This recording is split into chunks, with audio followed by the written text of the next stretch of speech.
बिस्मिल्लाहिर्रहमानिर्रहीम। अस्सलाम वालेकुम students, this is Atif Ahmed, your physics teacher. बच्चों, आज की इस वीडियो में हम डिस्कस करने जा रहे हैं nuclear fission reaction and fission chain reaction. आज का हमारा टॉपिक एग्जाम के पॉइंट ऑफ व्यू से बहुत ही इंपॉर्टेंट है। ये topic as a long question paper में आता है। इसके अलावा यहाँ से short questions, conceptual questions, MCQs भी पेपर में पूछे जाते हैं। तो आपने इस टॉपिक को बहुत अच्छे तरीके से अंडरस्टैंड करना है। बच्चों, ये टॉपिक बुक में एक लंबे से पैराग्राफ की सूरत में दिया गया है, जिसको याद करना स्टूडेंट्स के लिए बहुत मुश्किल होता है। तो हमने आपकी इस मुश्किल को कर दिया है आसान, और आपके लिए इसको छोटे छोटे पार्ट्स में स्प्लिट करके हेडिंग्स लगा दी हैं। ठीक है, अब इससे क्या फ़ायदा होगा? इससे फ़ायदा ये होगा, एक तो आप इस टॉपिक को आसानी से याद कर पाएंगे। ठीक है, इसके अलावा अब इसमें से कोई भी पॉइंट आपसे स्किप नहीं होगा। तीसरा ये कि अगर आप इस तरीके से इस टॉपिक को पेपर में लिखेंगे तो इंशाल्लाह आपको मैक्सिमम मार्क्स मिलेंगे। ठीक है बच्चों, तो चलिए स्टार्ट करते हैं अपने पहले टॉपिक से, and that is nuclear fission reaction. बच्चों, न्यूक्लियर फिशन रिएक्शन को प्रॉपरली अंडरस्टैंड करने से पहले आपको दो टर्म्स का पता होना चाहिए। नंबर वन, कि न्यूक्लियर रिएक्शन होते क्या हैं। नंबर टू, फिशन का क्या मतलब है। बच्चों, न्यूक्लियर रिएक्शंस के बारे में हम इससे प्रीवियस लेक्चर में बड़ी डिटेल से बात कर चुके हैं। हम जानते हैं कि जब एक न्यूक्लियस के ऊपर आप एनर्जेटिक पार्टिकल्स की बम्बार्डमेंट करते हैं, like alpha particle, beta particle, neutrons या प्रोटॉन्स की बम्बार्डमेंट करते हैं, तो उसके नतीजे में न्यूक्लियस के अंदर कुछ चेंजेस आते हैं, उसकी कंपोजिशन चेंज हो जाती है। इसे हम न्यूक्लियर रिएक्शन कहते हैं। ठीक है, और फिशन लफ्ज़ का उर्दू में मतलब होता है टूटना। तो यहाँ पर हम इसका मतलब लेंगे किसी भी चीज़ का दो या दो से ज़्यादा हिस्सों में टूट जाना फिशन कहलाता है। फिर हम बात करते हैं अपने मेन पॉइंट के ऊपर, न्यूक्लियर फिशन रिएक्शन क्या होता है। बच्चों, न्यूक्लियर फिशन रिएक्शन एक ऐसा रिएक्शन होता है जिसके अंदर एक हैवी न्यूक्लियाई के ऊपर किसी पार्टिकल की बम्बार्डमेंट की जाती है और उसके नतीजे में वो टूटकर छोटे न्यूक्लियाई में बदल जाता है और एनर्जी रिलीज होती है। ठीक है, इस प्रोसेस को हम कहते हैं न्यूक्लियर फिशन रिएक्शन। अब आपने ये पॉइंट्स पेपर में लिखने कैसे हैं, साथ साथ वो भी आपको सिखाएंगे। तो चलिए जी, तो बच्चों सबसे पहले हेडिंग लगाएंगे आप न्यूक्लियर रिएक्शन की और बताएंगे कि न्यूक्लियर रिएक्शन होता क्या है।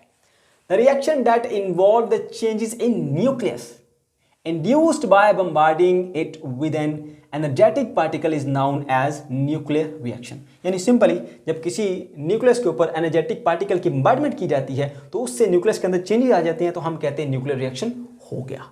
उसके बाद फिर आपने बताना है फिशन का मतलब, हेडिंग लगा के बताना है। लिखेंगे जी, fission means splitting into two और मोर पार्ट्स, किसी भी चीज़ का दो या दो से ज़्यादा हिस्सों में टूट जाना। फिर आप अपनी मेन डेफिनेशन के ऊपर आएंगे जो कि है न्यूक्लियर फिशन रिएक्शन। ठीक है, वहां पे आप लिखेंगे such a reaction in which a heavy nucleus splits up into two nuclei of रफली equal size along with emission of energy during reaction is called fission reaction. यानी एक बड़ा न्यूक्लियस टूटता है, छोटे न्यूक्लियाई में बदल जाता है और एनर्जी वहां से रिलीज होती है। ठीक है, अब क्योंकि यहाँ पे बड़ा न्यूक्लियस टूट के छोटे न्यूक्लियाई में गया है, इसी वजह से हम इसको फिशन कहते हैं। क्लियर हुई बात? ओके जी। अब बच्चों आपने थोड़ा सा इसके बारे में मजीद जो है वो एक्सप्लेनेशन लिखनी है। कुछ पॉइंट्स मैंने यहाँ पे लिखे हैं, जो वीक स्टूडेंट्स हैं वो सिर्फ यही पॉइंट लिखें, लेकिन जो अच्छे स्टूडेंट्स हैं, स्पेशली जिन्होंने टॉप करना है या अच्छे स्टूडेंट्स जो हैं, वो जो बातें मैं बताता हूँ वो भी साथ साथ लिखा करें। तो बच्चों यहाँ पर आप बताएंगे कि 1932 में सबसे पहले जेम्स चैडविक ने न्यूट्रॉन को डिस्कवर किया था। ठीक है, अब न्यूट्रॉन की डिस्कवरी के बाद फिर एक साइंटिस्ट थे जिनका नाम था फर्मी। उन्होंने एक्सपेरिमेंट्स करना शुरू कर दिए। ये न्यूट्रॉन लिया, कभी उस एलिमेंट पे मारा, उससे रिएक्शन कराया, कभी दूसरे एलिमेंट से रिएक्शन कराया। उन्होंने ऑब्जर्व किया कि जब न्यूट्रॉन को बम्बार्ड किया जाता है किसी एलिमेंट के ऊपर तो वो बदल जाता है, किसी और में चेंज हो जाता है। ठीक है, फिर चलते चलते ये बात है जी, हमारे पास 1939 की दो साइंटिस्ट थे, एक का नाम था ऑटो हन और दूसरे का नाम था फ्रिट्ज स्ट्रासमैन। इन दोनों ने भी न्यूक्लियर रिएक्शंस के ऊपर काफ़ी काम किया, मतलब करते रहे। वो काम करते करते इन्होंने एक ऐसा न्यूक्लियर रिएक्शन डिस्कवर किया जो कि बहुत ही आउटस्टैंडिंग और ज़बरदस्त था। वो कौन सा था? उन्होंने ये किया कि जो यूरेनियम का साल्ट था ना, उसके सोल्यूशन के ऊपर बम्बार्डमेंट की न्यूट्रॉन्स की। ठीक है,